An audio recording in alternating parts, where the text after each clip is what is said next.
Hi everyone. Hi. So today we are going to do a video on the top things that we liked and we didn't like about our Allure of the Seas cruise by Royal Caribbean.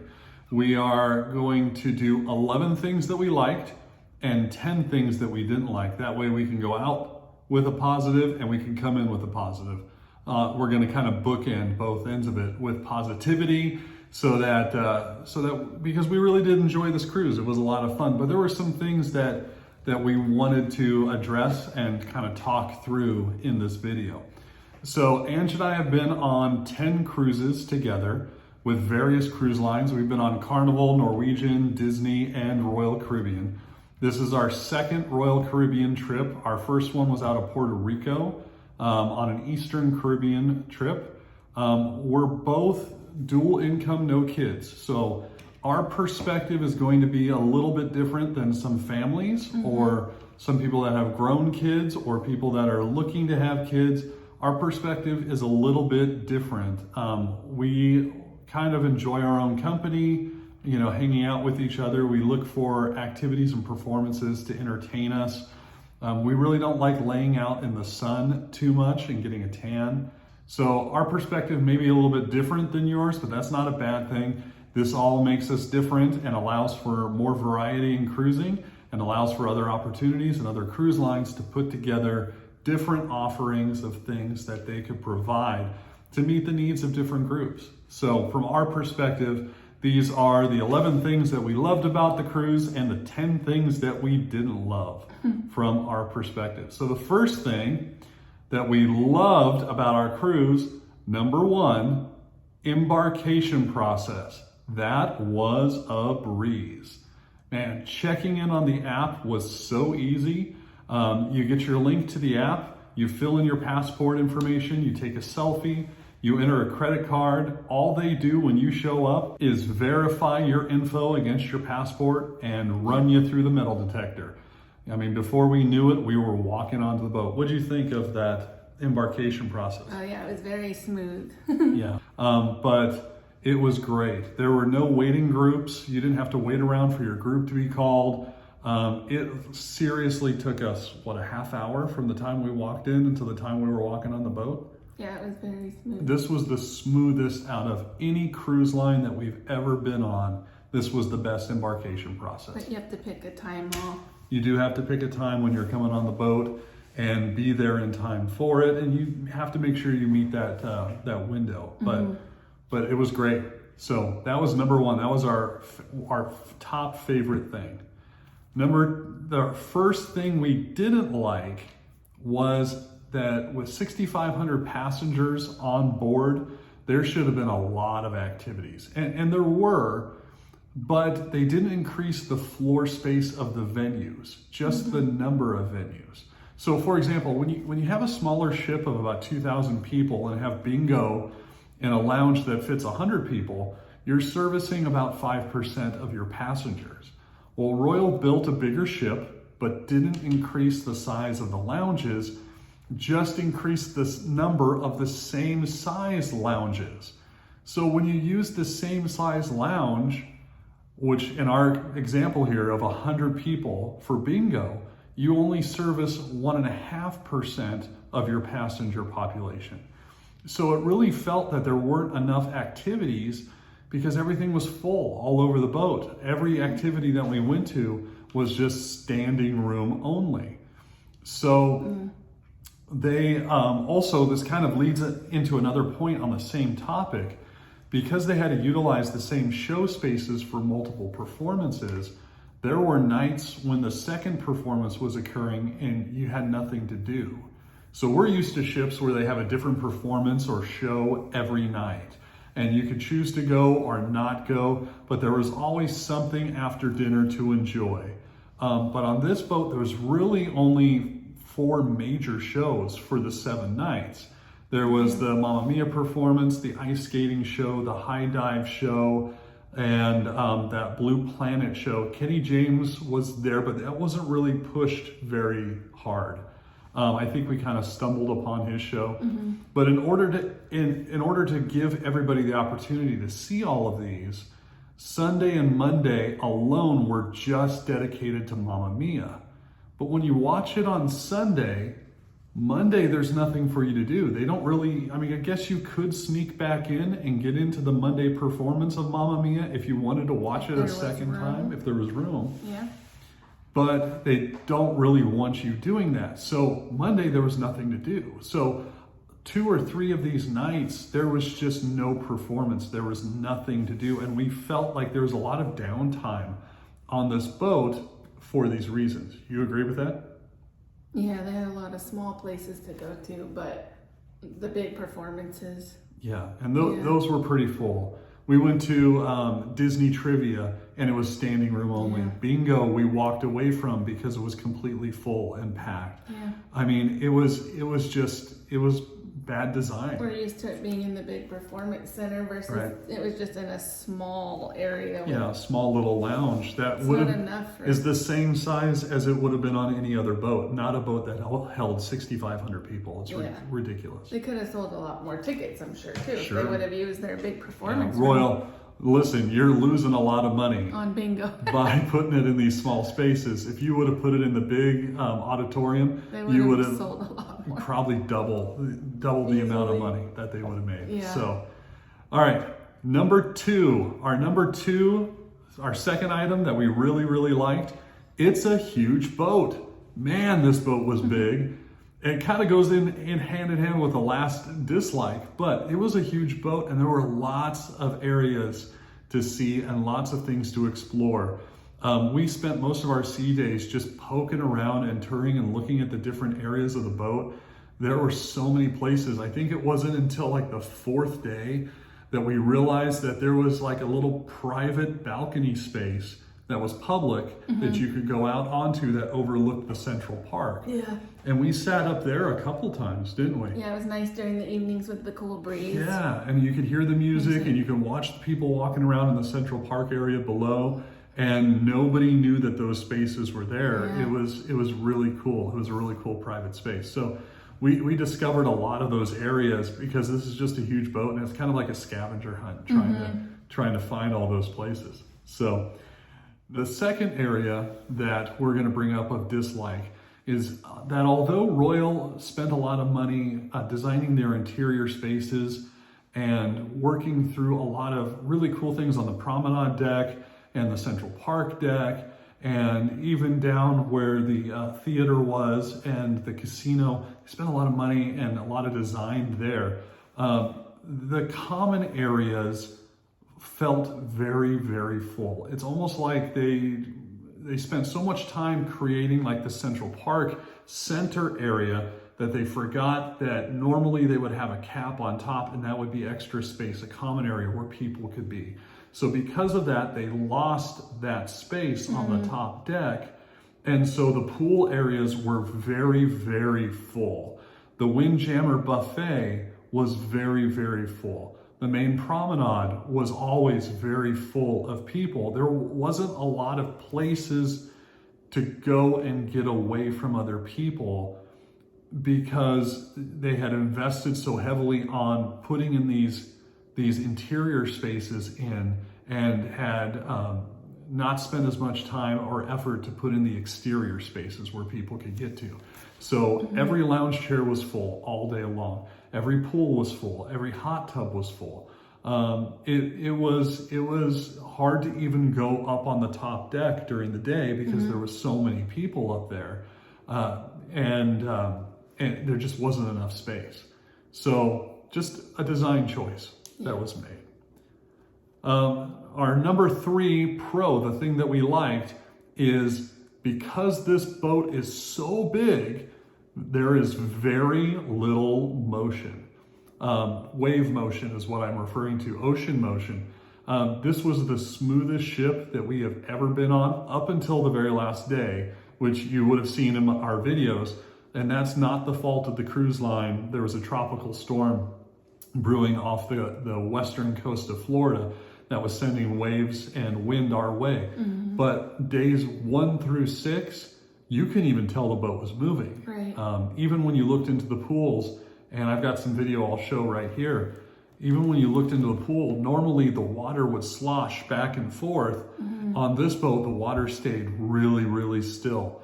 So with this huge boat, they were able to put stabilizers on and do what they needed to keep this boat very still. So that was fantastic. I think we did really well with that. Yeah.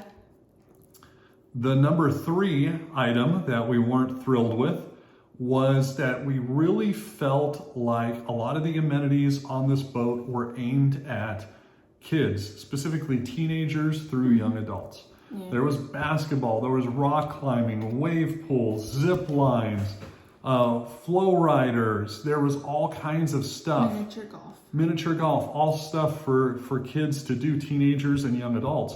And we really expected to see more adults enjoying these, but really the teens kind of took over all of these areas. Yeah. And they ran all those spaces. So good for them. But it was great. And again, remember our perspective. We're coming at this from 2 adults that don't have kids.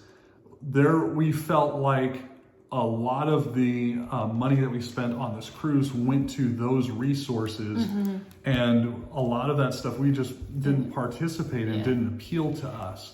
And so for us, we felt like the value just wasn't there. Now, a family with teenagers or young adults, you guys will love this cruise. Absolutely. It is fantastic. But from our perspective, it just wasn't something that we enjoyed, that we loved. Yeah. Yeah, miniature golf would have been fun, but then again, it was always busy. Always busy. Always. Yeah, it was always crowded with people. All right. The number 4 thing that we really enjoyed about our cruise was the service was excellent. Our room steward, Edwin, the dining staff, which was our head waiter, Maria, our waiter, Anthony, and our assistant waiter, Arnell, they were always fantastic. Yeah. Our room steward was always asking us if we needed anything else. He kept the room immaculate. The wait staff was very nice. They brought us an anniversary cake on our first formal night and sang to us. This boat with the My Time dining, they could have like 5 parties coming through, where a standard ship would only have like 2 parties coming in for early dining and late dining. They could have like 5. That table turned over, with up to 5 parties. So they had to perform and provide service, all night long, and they worked hard. Yeah, they did. They didn't have a lot of time to chat. We did notice that because they were so busy with all the tables they had and the constant flow of people, getting them to stop and chat seemed like it took a little bit more effort, where on cruises before it seemed more natural that they would stop and build relationships with you. But it made us appreciate that personal service and attention all that much more. The number 4 item that we did not like was the availability of food and the times when food was available. Normally on another cruise ship, you would have the grill would be outside on the Lido deck, and it would serve hot dogs, hamburgers, that kind of fare for you. On this boat, the grill was inside the Windjammer. So anytime that the Windjammer buffet was closed, the grill was closed as well, and there was no access to that food. So the buffet closed at 9 p.m.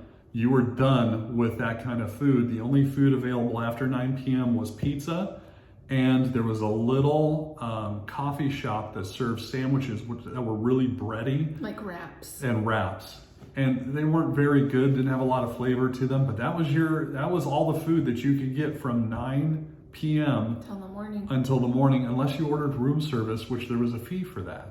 So also we noticed that soft serve ice cream, which is normally available all day, was hidden behind a door, behind a stairwell, and was only available when an attendant was there to serve you. There was also, I don't know if you noticed that, but there was a soft serve machine up in that Mexican food place, the Wipeout Grill. There was one there as well. But they closed by 6. Right, both closed by 6 o'clock. No ice cream after 6. And we think it's because there was a Ben & Jerry's on board, and our feeling is that Ben & Jerry's made an agreement with them where you can't serve soft serve all day, and then people go and get the free soft serve and don't buy Ben & Jerry's. So we think they're in cahoots with each other, and didn't want any competition. So that was kind of a pain. You really had to watch the schedule and really kind of plan out not just your activities, but also your meals on this, and figure out, well, we have to schedule in, we have to go and get ice cream before the ice cream is gotten rid of, and then after that we have to go up to the buffet because we're going to want a hamburger later. And it just added an extra element of scheduling chaos, which was kind of a pain. So with all the people on the boat too.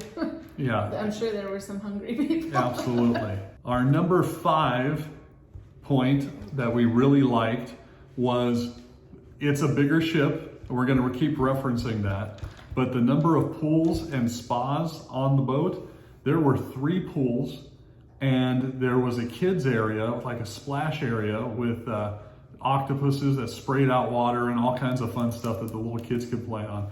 But then there was 10 hot tubs on this boat. So if one was too full or not the right temperature, you just go find another one. If they closed down one for cleaning or whatever, there was easily another 6 or 7 that were open, and you can find other ones. Yeah. So that turned out to be really great. We really enjoyed spending time in the hot tub and kind of relaxing after, walking around in port all day. Number 5 on our negative list is the app. Now the app was great for checking in. It was great for using the compass, the daily planner. Mm-hmm. Now there were some items on the compass that didn't necessarily translate over, which was kind of a pain. Like the Kenny James concert was not on the app itself. It was only in the compass. And they're really trying to push you hard away from the printed compass to using the app, which worked out great for scheduling. If you had a list of things you wanted to do, you would just add it to your schedule, and then all you had to do was go into that schedule and look at it, and that's fantastic. That part worked really well when the events were there. But it was kind of hit or miss when some events wouldn't be in there, but they'd be in the compass. And so it was just, it was really confusing. The other issue was the texting feature. The texting feature only worked if the other person had the app open and had the texting page up. So Ange would walk down to go get a piece of pizza, and I would text her and say, forget it, I don't want pizza. But I couldn't send the text because she didn't have it open. Or I would send the text, and it would tell me that she's not connected, and she wouldn't receive the text until she got back to the room. Mm-hmm. So there was no push notifications for the text. Although on the app itself, they pushed all kinds of notifications to you when it came to their events and the schedule and time to get on the boat, time to get off the boat, your disembarkation number, all of that information.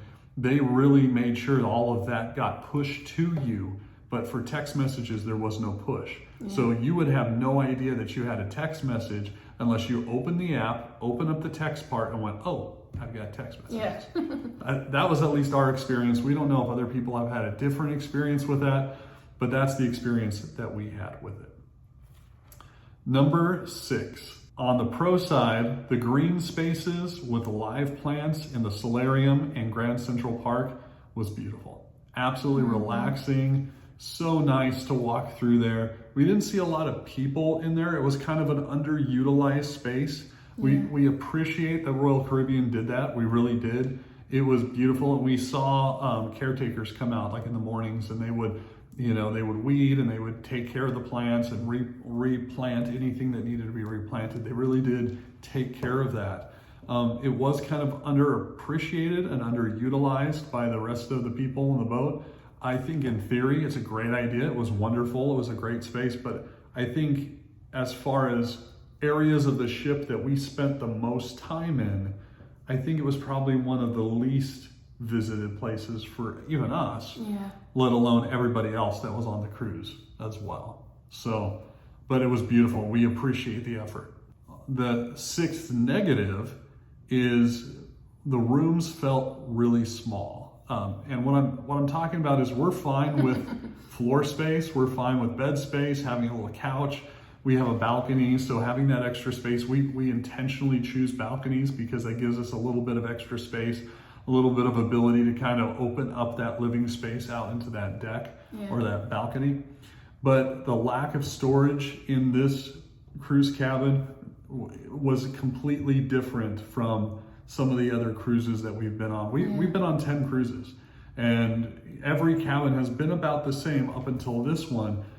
we were missing so much space. We had to keep stuff stored in our luggage under the bed and pull those bags out to fish things out because there just wasn't enough storage on the boat. So I don't know if this cruise cabin is different than others, but it did feel like we were missing out on quite a bit of storage space. Number 7, what we really enjoyed, the interior spaces were beautifully designed. They were wonderful. It felt like Vegas is kind of the best way that I can describe it. The promenade felt like that walkway of shops that leads out of Caesar's Palace, where they have the fountain and the rain, and they do a live show like on the hour. That was beautiful on this boat, and they designed it really well. It felt like you knew you were inside, but it felt like you were outside because a lot of the shops had like second floor balconies and it had a really high ceiling in there. It was beautifully designed. And so we really did appreciate that. And we really did love that. Number 7 on our cons list is there were some really bad structural design choices. For example, the Windjammer buffet has 2 sides, but they packed in the walls and the seats so tightly against the buffet that it created these choke points on the outsides of the buffet where people that were trying to leave the buffet were trying to walk through there. People that had plates of food were rounding that corner. On day 1 and day 8, people that were leaving the boat or people that were coming on the boat with luggage, they only had one way, and it was through that choke point. So you were constantly bumping into people that had full plates of food that were just trying to get their food, and there was no other way in and out. And that's just poor traffic flow. When you only give people 2 feet of free space on the edge of that buffet, it really doesn't work that way. We also had an issue in the Mamma Mia performance where right next to us there were seats that were immediately behind a pillar. And there's a second floor balcony or mezzanine, and that was held up by pillars, and they decided to put seats directly behind that pillar. So people would come and sit down next to us and go, there's a pillar there, we can't see anything. And then we'd have to get up and let them out. And then another group would come down and sit, oh, there's a pillar there, and they would have to get up and get out. Why didn't they put the walkway down behind the pillar and then free up all the viewing seats for seats? I don't understand what that design choice was there. We also had some issues where there were hallways on the boat that kind of led to dead ends. On level 14, there was an observation deck out on the front of the boat, but only one of the hallways on the aft side had a door to lead out to it. On the starboard side, you just came to a dead end. There was no door to get out to it. And they don't tell you that, there's no direction. So we went down the starboard side, walked all the way down to the end of that and went, oh, this is a dead end, I guess. And had to turn back around and come back. And so there was a lot of things like that. We've noticed that a couple times. We also noticed that it's really hard to get from one side of the ship to the other side. The back elevators were always full because of the carousel and the boardwalk, and the dining was all in the back of the boat. So those back elevators were always busy. The front elevators didn't seem to be as busy, but it was very difficult to work your way unless you walked down the promenade.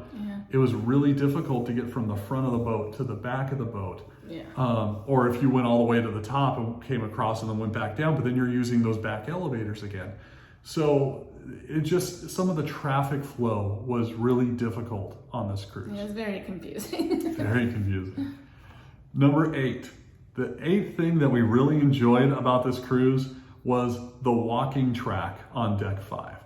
Now, don't get me wrong, we're not huge exercise nuts or anything, but we really enjoyed the view of getting down kind of on the water level. We were very close to the water on deck 5. It was a different experience than being up on top where you're kind of looking and you're in the sun and you're baking and the water looks like it's way down there from the 16th deck. Getting down on deck 5 and being able to walk, and that walking deck went the entire perimeter of the boat and was fantastic. Hardly any people down there.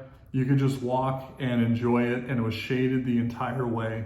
There were people that were sitting on the back side of the boat that had some chairs. Great views. Had great views out the back. That was beautiful. That was, I've never seen anything like that on any other boat. It was. Usually they're on the top deck, I think, Right. from what I remember. That was beautiful. Well done.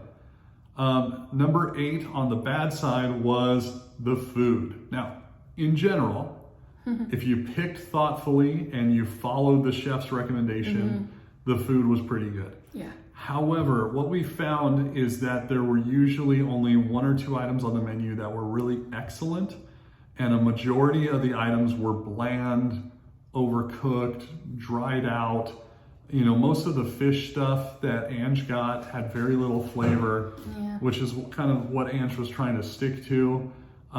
We also noticed that some of the food items were served over and over and over again. Not necessarily the same items. I don't think that they were serving creme brulee and had leftovers and served again.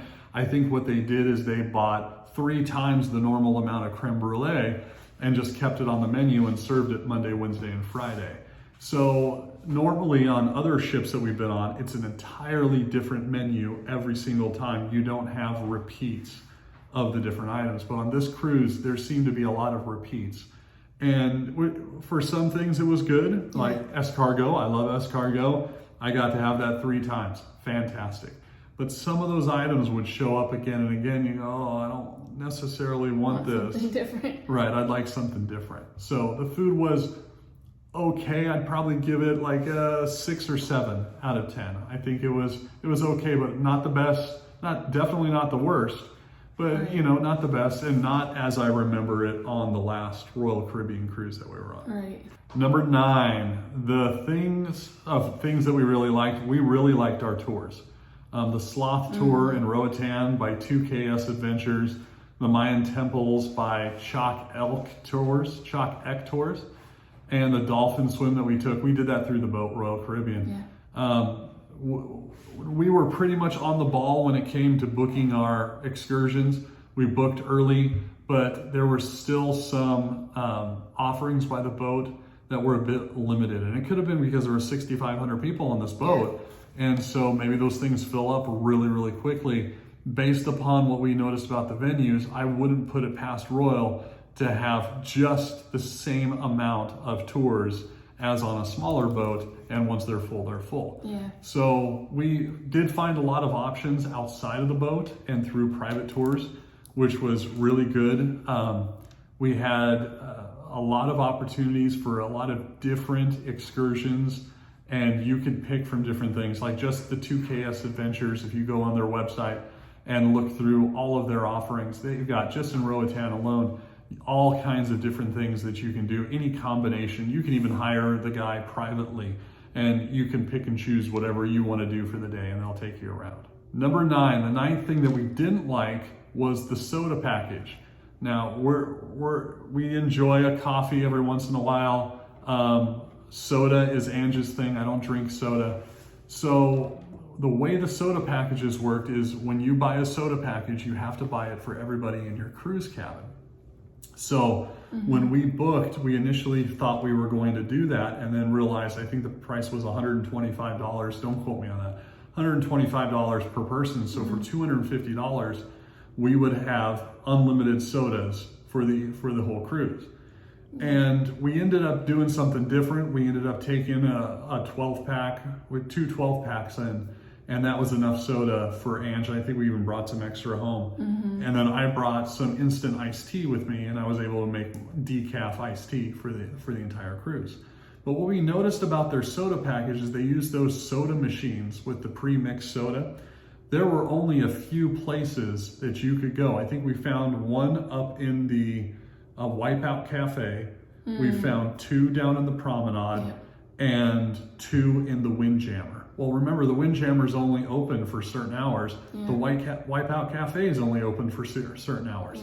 So after 9 o'clock, from 9 o'clock until 7 o'clock, there is only 2 soda machines on the entire boat that are open, and they're down in the Promenade. And one of them was broken. So there was one machine on the entire boat that was available for soda, and there was a line every time. Yeah. And it's not like a regular soda machine where you can walk up with your cup and go, okay, I got 6 choices. What am I going to pick? I'm going to pick, Diet Coke. And you fill up your cup and you walk away. With these machines, it's those machines where at the touch screen where you select, okay, I want Diet Coke. Or Powerade or whatever. And when I select my Diet Coke, here's all the flavor choices that I can mix in with my Diet Coke. Oh, do you want it caffeine free? Oh, and you pick something else. Takes a long time. And then you try it. Oh, it's not good. And you throw it out and you find something else. So the amount of time that it took for these lines for people to get through, we watched from a distance.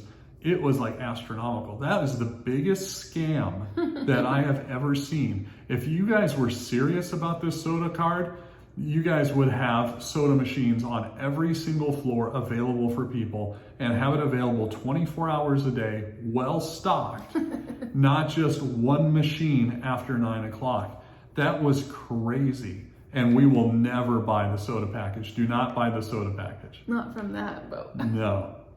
Number 10, the 10th thing that we really liked about the cruise was some of the cruise terminals were a lot different from the other ports that we've been to in the past. We've been to ports like Mazatlan, where it's an industrial port. You get off the boat and you jump on a tram and they take you past cargo containers and eventually get you to where the exit is and there's a little bit of shopping and you get out. But all 3 of these cruise terminal ports that we went into in each of the port cities had full-on developed areas for cruise passengers to go through and shop and be entertained and get some food, get a drink or whatever on their way to an excursion or not. Or if you just wanted to hang out there, there was plenty of space to do it. Or use the restrooms. Yeah, they had restrooms, they had everything. So of the 3 ports that we went to, Costa Maya appeared to be the best. Well, they had pool, shopping. They even had the dolphin swim right there in the port, right when you got off the boat. The second one was Cozumel, had tons of shopping and restaurants. And then the third was probably Roatan, was probably the smallest of the 3, but even that one was developed enough to where there was some restaurants and some shopping. And we didn't get a lot of time to go through. We really wish that we would have gotten to go through Costa Maya's a little bit more and go to their free pools or see some of the dolphin encounters with other cruise passengers. We just didn't get a lot of time. Our tour took most of the day, and so we ended up having to kind of hustle back in order to get back on the boat. So, but those were a lot of fun. Definitely allow yourself some time to check out these areas when you go. Our last, number 10, our last thing that we didn't like about the cruise and we were really looking forward to was the thermal suite. Now, we've been on other boats and we've been in thermal suites where they've had the stone lounge chairs and they've had a couple of hot tubs. They might have had a whirlpool tub. They have different saunas, different rain showers, themed. A view out the window. A view, out the back of the boat or something so that you can go in there and read a book and just relax. We booked the thermal suite with Allure of the Seas thinking this is a huge ship. They have got to have developed this really well.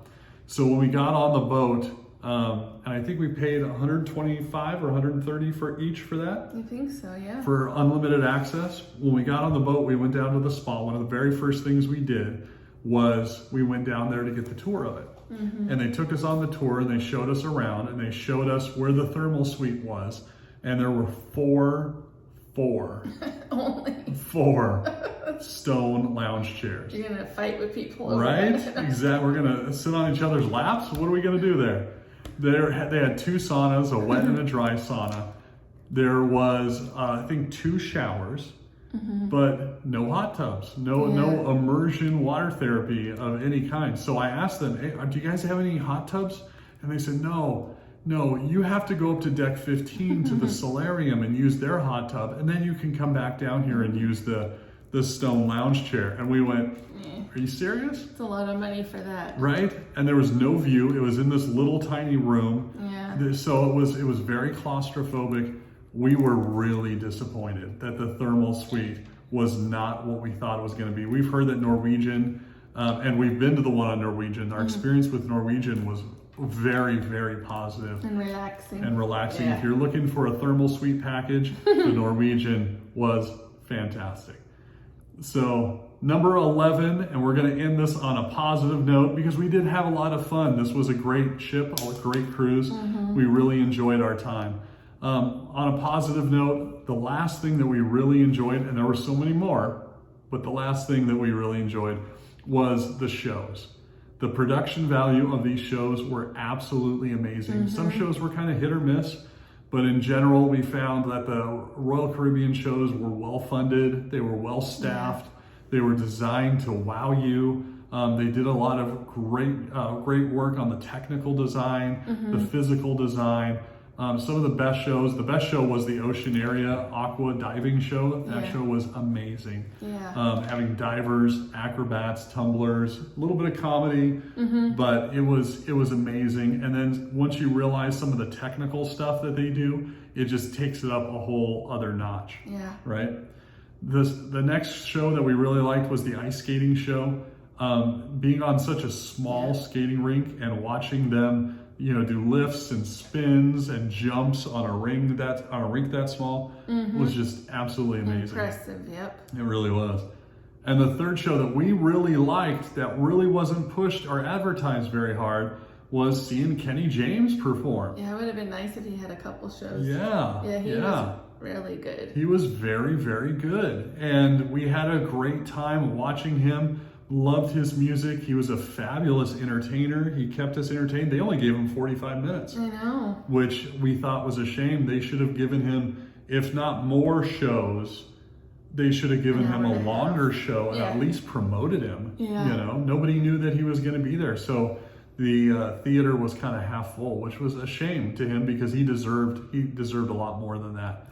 That was great. So those were our highlights of the cruise. I know this video is really long, but we wanted to get all of that out and share all of that information with you. We love you all. Thanks a lot for coming on this journey with us. We had a great time. We had a great time filming it and sharing it with you. So thanks so much for watching. If you haven't yet, subscribe to our channel, like this video, leave a comment, do all those YouTube-y things that you do. There's more content coming. We may even have another cruise coming up in the future. And we'll fill you in on that in an upcoming video. So thanks a lot, everyone. Bye. Bye.